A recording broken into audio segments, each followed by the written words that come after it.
Do you ever think about heaven?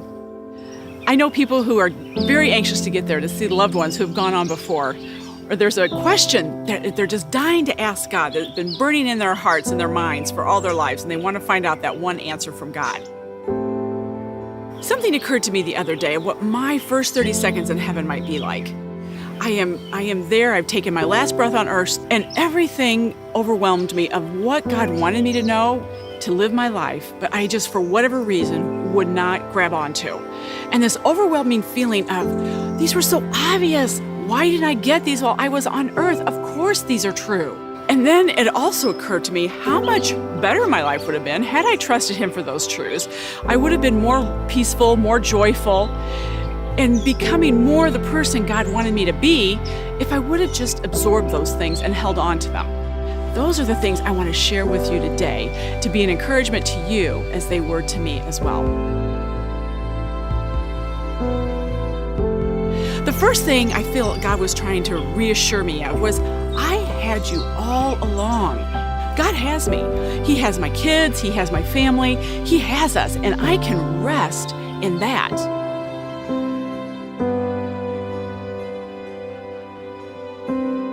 The next one was, I am working. I am working. Jesus tells us in John 5:17 that He and the Father are working.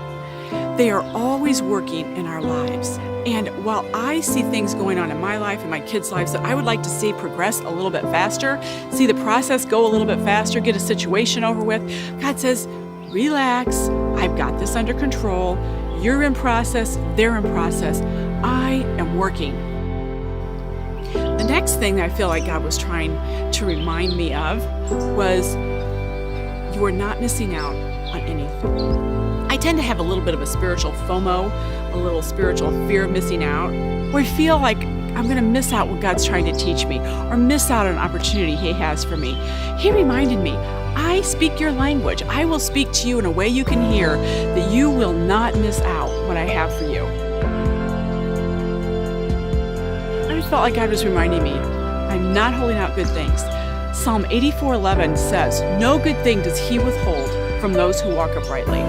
I walk uprightly before God because I am a follower of Christ. And if you are a follower of Christ, the same is true of you. And no good thing is God going to hold back from me or from my family if it is good for us.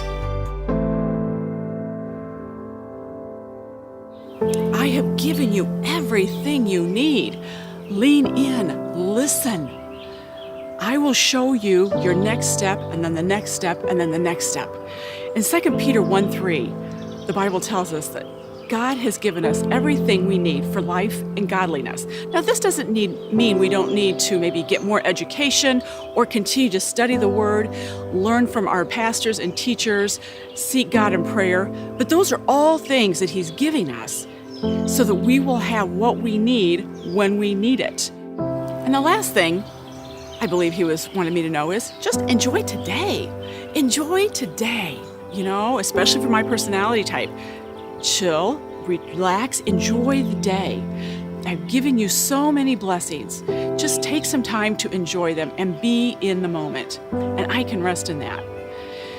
These are truths that are in the Bible and things I needed to hear because I had forgotten, and thus I'd forgotten to live. And if you are struggling today, if you're in a hard spot, if it seems like you're in a spiritual desert where God is not speaking to you, know that He is. Know these affirmations are for you, that He is working in your life, He's working in your family's lives, that He will give you what you need when you need it.